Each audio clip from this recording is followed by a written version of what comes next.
여러분 반갑습니다. 여러분의 멘탈 전도사 천만쌤입니다. 어느새 또 저녁 시간이 다가왔네요. 한번 또 살펴보도록 하겠습니다. 오늘 추석 연휴라서 다들 쉬고 있을 거예요.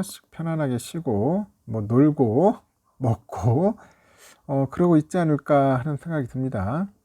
그래서 여러분도 심심하지 말라고 제가 잠시 또 떠들어 드릴 테니까 편하게 들어주시면 감사하겠습니다.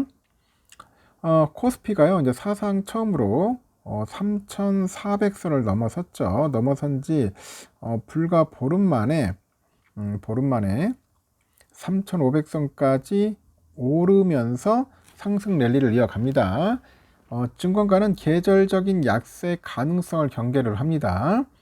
그러면서도 추석 연휴 이후로 이제 본격화하는 이 3분기 실적 시즌을 계기로 해서 이제 반도체 등 대형주 중심의 실적 모멘텀 이 장세가 전개되리라 그렇게 이제 기대를 하는 거죠. 금융정보업체 FN가이드에 보니까 코스피 상장사 162곳 3분기 영업이익 추정치는 64조 9,488억 원으로 이제 집계가 됐는데 기관의 3곳 이상이 전망치를 제시한 종목을 대상으로 한 결과 한 달 전 추정치 대비 2.4% 상향해서 조정을 했습니다. 매출액 악기는 587조죠. 587조 1,795억인데 한 달 전보다 0.6% 정도 이제 증가를 했습니다. 이 추정치가 상향 조정된 데에는 국내 반도체 종목 투탑 삼성과 하이닉스가 있어요. 삼성의 3분기 영업이익 추정치는 한 달 전보다 12% 증가해서 9조 8,164억, 하이닉스는 5.1% 늘어나서 10조 8,016억 원으로 추정이 됩니다. 두 기업의 실적 개선이 코스피 전체 이익 전망을 끌어올리는 그런 셈이죠. 증권가에서는 이번에 실적 발표 시즌을 계기로 주가의 핵심 동인이 다시 실적으로 회귀할 것으로 이제 보고 있는 것 같습니다.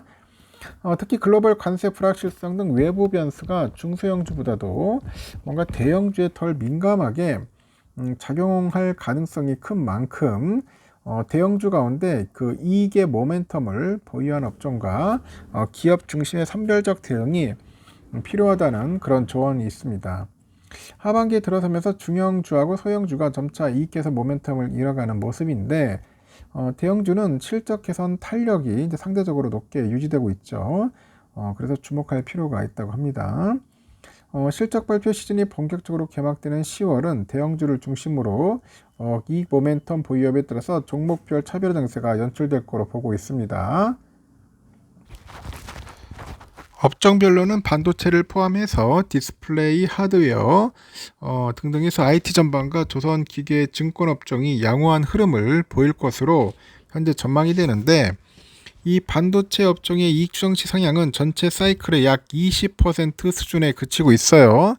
추가적인 개선 여력이 남아있다고 하는데 이익률도 과거 고점 대비 낮은 수준이어서 추가 상향 조정이 가능하다고 그렇게 이야기를 합니다. 조선과 은행과 증권업종도 상승 여력이 크다는 평가가 있어요. 조선은행 증권 종목은 상승세 대비 저평가 그룹이죠. 증권가의 목표 주가는 가장 공격적으로 상향 조정되고 있는데 하여튼 실제 주가 수익률이 이를 따라가지 못하고 있어서 앞으로 긍정적인 컨센서스가 주가에 반영되는 키맞추기가 진행될 가능성이 있다고 이제 내다보는 거죠. 여기에 주요 글로벌 하켓 시즌을 맞는 바이오 업종과 아시아 태평양 경제협력체 정상회의 이후로 그 한알령 해제 기대감이 살아나는 인바운드 관련 종목도 주목을 받고 있습니다. 내수 회복과 외국인 관광객 증가에 따라서 유통 종목 역시 상반기에는 감익에서 하반기 증익으로의 전환이 예상이 됩니다. 지수는 증시 활성화 정책 기대 속에 하락이 제한되겠지만 단기 급등에 따른 밸류에이션 부담과 인플레이션 지표 등 대외 변수에 유의를 해야 합니다. 그래서 이익 모멘텀이 뚜렷한 업종과 기업 중심의 대응이 유리하고 현금 흐름이 풍부한 그런 기업은 밸류에이션 리레이팅 가능성도 크다고 이제 분석을 하고 있는 거죠. 그래서 좀 삼성전자 뭐 더 갈 거냐 말 거냐 뭐 그런 이야기도 있지만 하여튼 제가 볼 때는 하이닉스도 그렇고 조금 더 멀리 가지는 않을까 한번 예상을 해봅니다. 어떤 분들은 한 15만까지 가지 않겠냐 그렇게 보는 분도 있어요. 뭐 20만까지는 조금 버거울 것 같고 한 15만은 충분히 가지 않을까 한번 예상을 해봅니다. 그리고 오늘 뉴욕 증시 상당히 좀 흥미로웠습니다. 좀 빠졌어요. 오늘 그 미국에 보니까 뉴욕 증시는 일제히 마감을 했는데 미국 클라우드 인프라 업체죠. 오라클. 그 오라클의 영업 마진이 예상에 못 미친다는 그런 보도가 좀 나왔습니다. 그러다 보니까 기술주 중심으로 하방의 압력이 강하게 일었죠. 시장 전반적으로는 일단 대규모 투자 계약에 따른 AI 수요 급증에 대한 기대감이 이제 완화되다 보니 일부 차익 실현에 나서는 등 숨고르기 양상을 보였다는 겁니다. 현지 시간 보니까 뉴욕 증권거래소 다우 지수가 전거래 대비 91.99포인트 내려서 46,602.98에 거래 마쳤고 S&P 500은 25.69포인트 하락해서 6,714.59 나스닥은 153.30포인트 밀려서 22,788.36으로 마감을 했네요.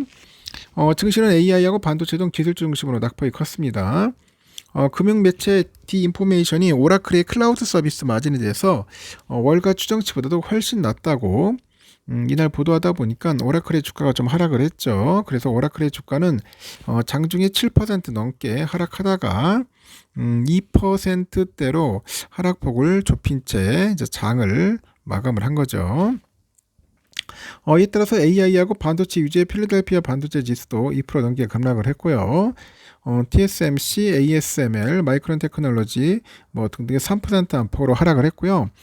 램 리서치, 어플라이드 머티리얼즈 5% 넘게 밀렸습니다. 알파벳도 2% 가까이 떨어졌고 엔비디아는 약보합으로 장을 이제 마쳤죠.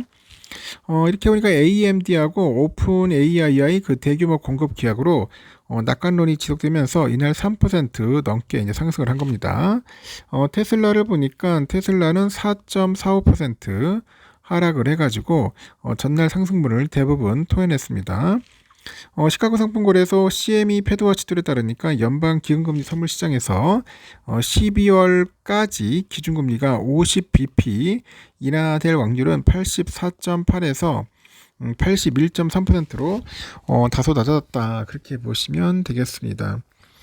또 잘 가다가 갑자기 이제 고꾸라지는 거야. 어쩔 수 없습니다. 뭐 계속 오르는 것도 그것도 비정상이에요. 계속 오르는 것도 비정상이고 어느 정도 가다가 좀 꺾이고 조정받고 그래가지고 다시 또 제자리 찾고 또 올라가고 뭐 그러는 거 아니겠습니까? 근데 오늘은 환율이 미쳤어요. 1427.20입니다. 1.69%와 환율 대폭등이네요. 국제금값 4071.20, 1.67% 올랐습니다. 와, 진짜 환율과 금값이 미치도록 오르고 있습니다. 여기까지 하겠습니다. 저녁 맛있게 드십시오.